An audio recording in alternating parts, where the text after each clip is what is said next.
നോക്കി നിൽക്കുകയായിരുന്നു. നോക്കി നിൽക്കുമ്പോഴാണ് നിങ്ങൾ ഓടുന്ന കാണുന്നത്. നായ കടിക്കാൻ ഓടിച്ചു അല്ലേ? എത്ര പട്ടി ഉണ്ടായിരുന്നു? ഉണ്ടായിരുന്നു. എവിടെ നിങ്ങൾ വരുന്നത്? അല്ല, എവിടെ വന്നിട്ട് ബസ് ഇറങ്ങിയത്? സിവിലില് ആണോ? എവിടെ നിന്നാ ബസ് കയറി വന്ന് ഇങ്ങോട്ട്? കൽപ്പറ്റ ടൗണിൽ നിന്ന്. എവിടെ വീട്? കോട്ടേഴ്സിൽ. കാരപ്പുഴ കോട്ടേഴ്സിൽ. സമീൻ്റെ പേര്? വിജയ്. ഞാനവിടെ കാറിൽ എൻ്റെ വൈഫ് ഇലക്ഷൻ ഡ്യൂട്ടിക്ക് പോയതാ. അപ്പോൾ വൈഫിനെ കൂട്ടാൻ വേണ്ടി വന്നേക്കുന്നത് SKMJയിലേക്ക്. അപ്പോൾ ഇവിടെ പാർക്കിംഗ് കിട്ടിയപ്പോൾ ഞാനിവിടെ സൈഡാക്കിയതാണ്. അപ്പോൾ ഞാൻ വണ്ടിയിൽ നോക്കുമ്പോൾ കുറേ പട്ടികൾ.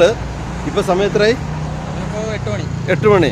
ഈ 8 മണിക്ക് ഒരാളിങ്ങനെ ആക്രമിക്കുക. ഞാൻ ഓടി വന്നപ്പോഴേക്കും അദ്ദേഹം കൂടെ വന്ന് ഓട്ടോറിക്ഷ നിർത്തിക്കൊണ്ട് രക്ഷപ്പെട്ടു അല്ലേ? ഓക്കെ. ഞാൻ കൽപ്പറ്റ സിവിലാണ് ഇപ്പോൾ ഉള്ളത്. ഞാനെടുത്ത എൻ്റെ വണ്ടി അവിടെ സൈഡാക്കി നിർത്തിയേക്കായിരുന്നു. ആ സമയത്താണ് ഈ സാമീനെ കുറേ പട്ടികൾ ഇങ്ങനെ ഓടിച്ച് വരുന്ന കണ്ടത്. ഓടി ഇറങ്ങി വന്നപ്പോഴേക്കും വേറെ വണ്ടിക്കാർ നിർത്തി. അതുകൊണ്ട് സാമി രക്ഷപ്പെട്ടു. കടിയൊന്നും കിട്ടിയില്ലല്ലോ? കിട്ടിയില്ല. അധികാരികളോട് എന്തെങ്കിലും ഒന്ന് ചെയ്യണേ, ഇല്ലെങ്കിൽ ഈ നായകൾ പച്ച മനുഷ്യനെ പച്ചയിറച്ചി അവർ കടിച്ചു പറിക്കും. എന്തായാലും സാമി രക്ഷപ്പെട്ടല്ലോ. പേരെന്തായിരുന്നു? വിജയ്. ഓക്കെ.